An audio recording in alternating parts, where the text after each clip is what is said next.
Hi, welcome to my channel. चलिए question 15 solve करते हैं। क्वेश्चन 15 में वो कह रहा है क्या, 1225 plants are to be planted in a garden. ठीक है, तो इतने प्लांट्स को क्या करना है, एक गार्डन में प्लांट करना है इन सच अ वे, इस तरीके से प्लांट करना है दैट ईच रो, जो ईच रो है, रो मीन्स जैसे कि जब हम प्लांट करेंगे तो क्या होगा, एक ये लाइन बनेगी, एक ये लाइन बनेगी, तो इसको बोलेंगे 1 रो, 2 रो, 3 रो, 4th रो, 5th रो, ऐसे करके मतलब। ठीक है, तो कह रहा है कि ईच रो कंटेंस, हर एक रो जो है, कंटेंस मतलब रखता है एज मेनी प्लांट्स, उतने प्लांट्स रखता है जितने नंबर ऑफ रोज हैं। मतलब कहने का इसका ये है कि यदि आपके पास मान लीजिए कि 9 आपके पास प्लांट्स हैं, तो आपने 1 2 3 लगा दिया यहाँ पर एक रो में, ये पहला रो है। दूसरे रो में आपने फिर से 3 लगा दिया, तीसरे रो में, थर्ड रो में भी 3 लगा दिए। तो ये एक्चुअली 9 ही प्लांट्स हैं। इनको हम पहले में 3 लगाए हैं, दूसरे में 3 लगाए हैं, तीसरे में 3 लगाए हैं।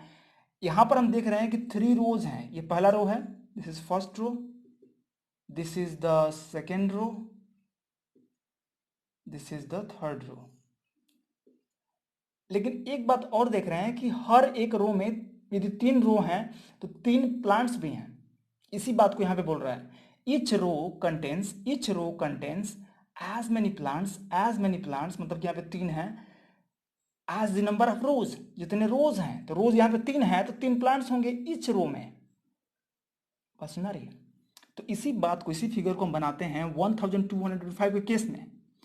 तो यहां पर एक बात आपको समझाना चाहते हैं, जब भी ऐसा देगा कि ईच, जितने रो होंगे उतने ही एक रो में प्लांट्स होंगे, तो ऐसा तभी पॉसिबल होगा जब वो नंबर ऑफ प्लांट्स जो दिया रहेगा वो एक परफेक्ट स्क्वायर नंबर हो।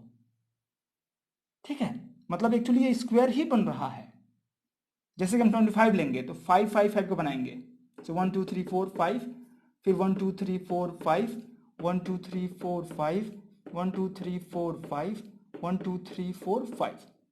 अब देखिए 1 2 3 4 5 ऐसे रोज भी आपके 5 हैं, और हर रो में, ईच रो में 5 प्लांट्स भी हैं।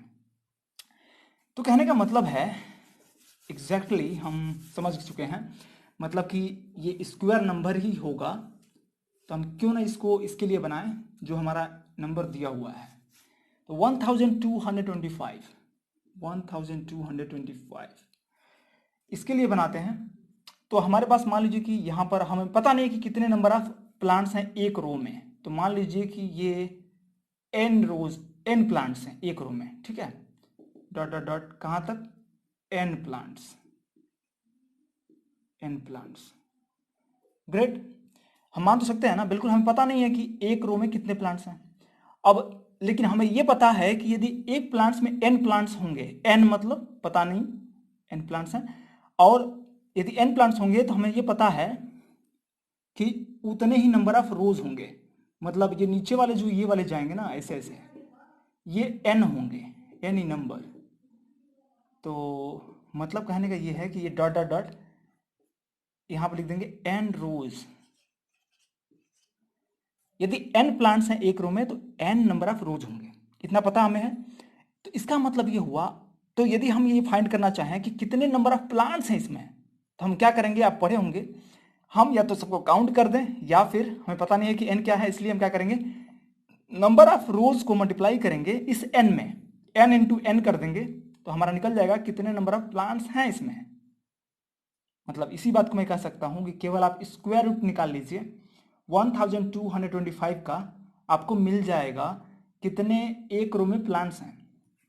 खैर, मैं आपको समझाना चाहता हूं, इसलिए मैं क्या करूंगा, एन इंटू एन करूंगा। एन इंटू एन करने से क्या होगा, जितने भी इसमें प्लांट्स होंगे उतना इसमें मिल जाएगा।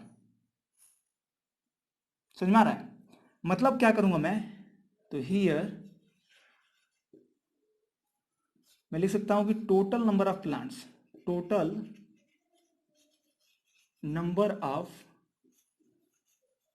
Plants is equal to n into n. मतलब जितने नंबर ऑफ रोज होंगे उससे मल्टीप्लाई कर देंगे।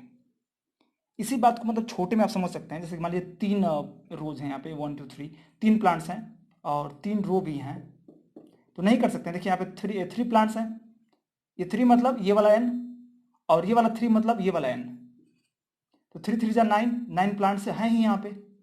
इसी बात को मैं बड़े लेवल पे समझ रहे हैं हम लोग, ठीक है, तो आप समझ गए होंगे। तो टोटल नंबर ऑफ प्लांट्स होंगे वो n इंटू एन होंगे।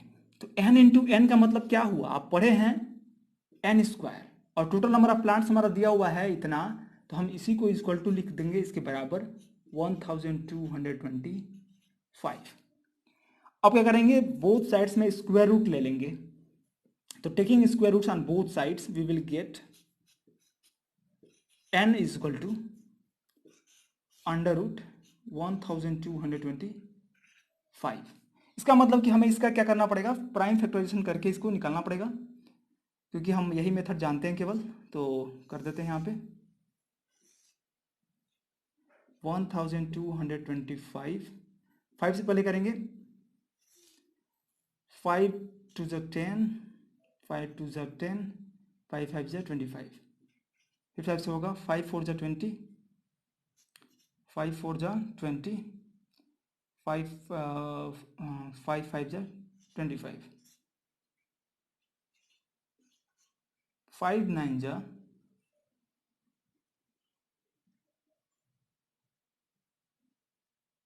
सॉरी, यहाँ पे मिस्टेक हो रहा है। ओके, तो इसका करते हैं हम फैक्टराइजेशन।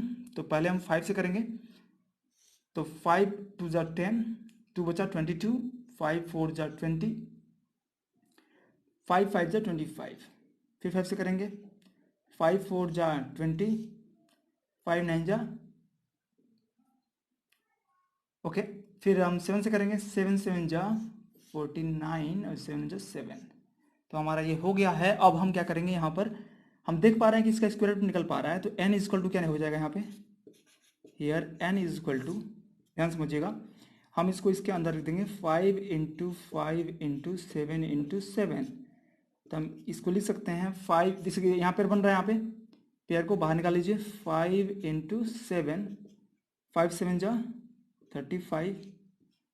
देखिए n बराबर आ गया 35। हमें पूछा क्या है, क्वेश्चन क्या पूछा है, ध्यान समझिएगा, find the number of rose. Number of रोज कितने हैं, तो नंबर ऑफ रोज मतलब कि ये आपने कितना माना था, n है कि नहीं, तो hence number of rose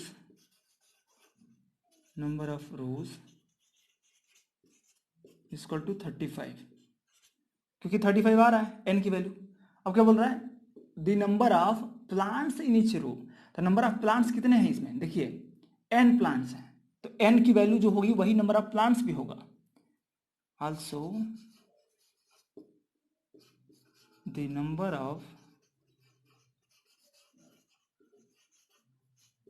of plants in each row equal to 35। मतलब दोनों का आंसर आपका 35 ही आएगा। Thank you so much for watching. यदि आपको कोई भी डाउट है इसमें तो बिल्कुल आप कमेंट को बता सकते हैं, मैं इसको और अच्छे से एक्सप्लेन कर सकता हूँ। वैसे आपको समझ में आ गया होगा, मैं इतना जानता हूँ। तो अपने दोस्तों को शेयर करिए और पढ़ते रहिए अच्छे से। Thank you so much for watching till now.